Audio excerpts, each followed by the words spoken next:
खबर सुनकर के प्रातःकाल जैसे ही खबर मिली हम सब स्तब्ध रह गए। अस्पताल से खबरें आ रही थी कि माँ का स्वास्थ्य धीरे धीरे स्थिर और स्वस्थ हो रही है, लेकिन दुखद खबर मिली। हम ईश्वर से प्रार्थना करते हैं कि असहनीय पीड़ा को सहने की ताकत आदरणीय प्रधानमंत्री जी को और उनके परिवार को दे, और ये भी कि माँ को अपने सी चरणों में स्थान दे। माँ और बेटे का संबंध, भारतीय संस्कार किस प्रकार होते हैं, उसकी एक अद्भुत मिसाल थी। माँ, मैं कह सकता हूँ इतनी उम्र होने के बावजूद भी लगातार वो मतदान के लिए जाती थी, और जब आदरणीय प्रधानमंत्री जी उनके पास जाते थे तो साथ बैठ करके भोजन कराती थी। हर अवसर पर उनके चित्रों को समाचार पत्रों में, सार्वजनिक स्थलों पर जिस ढंग से उनका व्यवहार अपने भारतीय संस्कारों के प्रति था, मैं कह सकता हूँ कि किन मुसीबतों से निकल करके एक माँ ने अपने बेटों को इतने उच्च पद पर पहुंचाया होगा, और कभी उनके अंदर अभिमान जैसी बात हमने नहीं देखी। वो बहुत साधारण ढंग से रहती थी, और महसूस होता था कि एक आम जैसे माँ होती है, गृहिणी होती है, इस ढंग से उन्होंने अपने पुत्र को पाल पोस करके बड़ा किया, सर्वोच्च पद तक पहुंचाया, और भारतीय संस्कारों से इसके साथ ही साथ जुड़ी रही।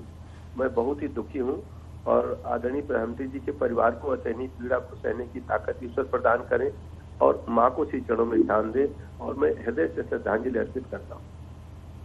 बिल्कुल ब्रजेश जी, और अगर हम शुरुआती दौर की बात करें, शुरुआती जीवन की बात करें हीराबा के, तो काफी संघर्षपूर्ण रहा, लेकिन उसके बावजूद भी जब नरेंद्र मोदी प्रधानमंत्री बनते हैं, उससे पहले गुजरात के मुख्यमंत्री बनते हैं, उस दौरान भी हीरा माँ को सुख सुविधाओं को कोई मोह नहीं देखा गया। जब दिल्ली उनको बुलाने की बात कही गई, उस दौरान भी वो घर पर ही रहीं, और काफी सादगी भरा जीवन जो जीती रही हैं, उसकी चर्चा आज पूरे देश में हो रही है। हमेशा पूरा जीवन उनका सादगी भरा रहा, और उन्होंने कभी भी ये प्रदर्शित नहीं होने दिया कि आदरणीय प्रधानमंत्री जी की माँ के रूप में है। वो हमेशा एक माँ और बेटे का जो संबंध होता है उसी को उन्होंने हमेशा अपनाया, और शुचिता के साथ पूरा जीवन उन्होंने गुजार दिया। बिल्कुल सर, और ये कहीं ना कहीं लोगों के लिए काफी प्रेरणादायी भी है। हमारे साथ में जुड़ने के लिए आपका बहुत शुक्रिया। तो डिप्टी सीएम ब्रजेश पाठक को आप सुन रहे थे, जिन्होंने नमन किया, श्रद्धांजलि अर्पित की, और कहा कि मां का चले जाना एक बेटे के लिए असहनीय पीड़ा है। तो दो तस्वीरें आपको दिखा रहे हैं, दोनों तस्वीरें में आप देखिए। पहली तस्वीर वोटिंग करती हुई हीराबा, आजादी के महापर्व को मनाती हुई हीराबा। अब अंतिम संस्कार की जो प्रक्रिया है वो पूरी होनी है, और ऐसे में तमाम लोगों के पहुंचने का सिलसिला जो है वो शुरू हो चुका है, क्योंकि ना सिर्फ गुजरात की जनता बल्कि देश भर की जनता काफी ज्यादा मानती रही है हीराबा को। और ऐसे में देखिए, अस्पताल से बॉडी जा चुकी है घर तक, और घर पर पहुंचने का जो सिलसिला है वो भी लोगों का शुरू हो चुका है। और गुजरात के मुख्यमंत्री की बात कर लें या फिर तमाम जो गुजरात के मंत्री हैं वो भी लगातार पहुंच रहे हैं, परिवारजनों से मुलाकात कर रहे हैं, अपनी संवेदना व्यक्त कर रहे हैं, और आज ही अंतिम संस्कार होना है। ऐसे में कई सारे ऐसे किस्से जो प्रधानमंत्री नरेंद्र मोदी ने खुद लोगों के बीच में साझा किए कि घर का खर्च चलाने के लिए मां कुछ घरों में बर्तन भी मांजती थी, अतिरिक्त कमाई के लिए वो चरखा भी चलाती थी, सूत काटती थी, और मां दूसरों पर निर्भर रहने या फिर अपना काम करने के लिए दूसरों से अनुरोध करने से काफी ज्यादा बचती थी। और ये ऐसे कई सारे एग्जाम्पल हम अभी भी देख चुके हैं।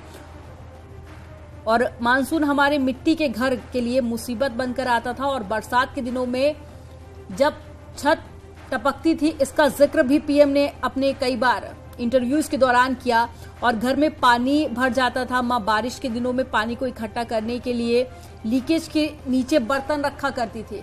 यानी कि आप ये बातें सुनकर समझ सकते हैं कि जो शुरुआती दौर रहा है वो काफी ज्यादा संघर्षपूर्ण रहा हीराबा के लिए,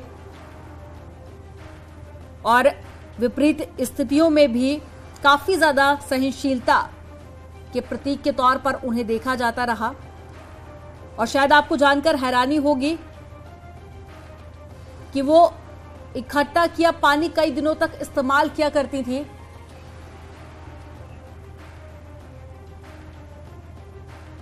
रामगोपाल हमारे साथ में सहयोगी जुड़ गए हैं ज्यादा जानकारी के साथ में।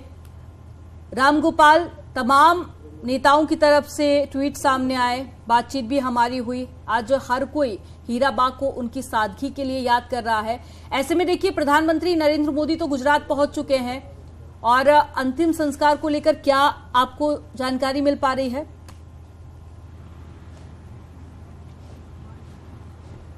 प्रधानमंत्री नरेंद्र मोदी आज गुजरात पहुंच चुके हैं और ये प्रधानमंत्री नरेंद्र मोदी की व्यक्तिगत क्षति है, क्योंकि अभी तक वो जितने भी बार गुजरात दौरे पे गए हैं अपनी मां से जरूर मिले हैं। अपने जन्मदिन के मौके पे वो जरूर जाके मां से आशीर्वाद लेते रहे हैं और आज उस मां का उस मां के बारे में शब्दों में तो बयां किया ही नहीं जा सकता कि कितना भावनात्मक लगाव प्रधानमंत्री नरेंद्र मोदी और का अपने मां से रहा और किस तरीके से एक दूसरे से वो जुड़े हुए थे।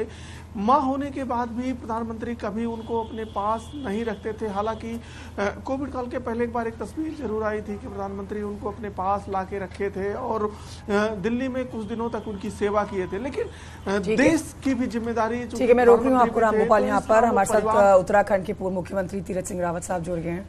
तीरथ सिंह रावत जी, अब ये जो तस्वीरें, खूबसूरत तस्वीरों का हम इंतजार किया करते थे प्रधानमंत्री नरेंद्र मोदी के गुजरात जाने के बाद उनकी मां के साथ मुलाकात की दौरान की तस्वीरें, अब वो भविष्य में देखने को नहीं मिलेंगी। किस तरह से आप शोक व्यक्त करेंगे हीराबा के निधन पर? आज हम सब लोगों के लिए एक दुख का विषय है और बड़ा कष्टकारी है कि आदरणीय प्रधानमंत्री मोदी जी की माता नहीं रही और हम सब की मां थी, क्योंकि एक आदर्श थी और यहाँ तक पहुंचे प्रधानमंत्री मोदी जी के दिनों से मां का बहुत बड़ा योगदान रहा है। और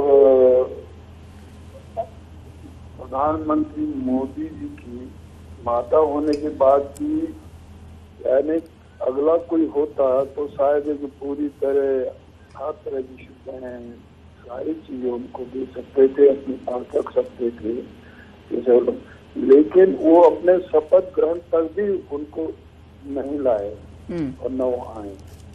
लेकिन आशीर्वाद लगातार बना रहा, शुरू से ही बचपन से लेकर यहाँ तक जो सुना है।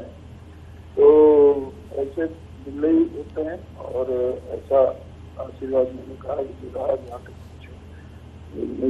आज तो हमारे बीच में नहीं है। मैं अपनी तरफ से आपको श्रद्धांजलि अर्पित करता हूँ और भगवान से प्रार्थना करता हूँ कि उनकी आत्मा को शांति दे और आदरणीय प्रधानमंत्री मोदी जी देश नहीं तो पूरी दुनिया का नेतृत्व करें, ये उनका आशीर्वाद रहे। ठीक है सर, बिल्कुल। तो देश की राजनीति एक तरफ और प्रधानमंत्री नरेंद्र मोदी की मां के साथ बिताए गए खूबसूरत पल एक तरफ। ये तस्वीरें आप इस समय सीधी तस्वीरें अहमदाबाद से देख रहे हैं। पीएम मोदी पहुंच चुके हैं। जैसे ही उन तक ये जानकारी पहुंची, 3:30 बजे मां का निधन हुआ, उन्होंने सबसे पहले ट्वीट किया, देश की जनता को अपनी मां के निधन के बारे में जानकारी दी और उसके तुरंत बाद निकल गए थे गुजरात के लिए। गुजरात पहुंच चुके हैं, छोटे भाई के घर की तरफ कूच कर रहे हैं इस समय और आज अंतिम संस्कार किया जाएगा। अंतिम विदाई का कार्यक्रम जो होगा उसमें प्रधानमंत्री नरेंद्र मोदी का मौजूद रहना निश्चित है और ऐसे में इस पल, इस घड़ी में, दुख की घड़ी में गुजरात पहुंच चुके हैं प्रधानमंत्री नरेंद्र मोदी।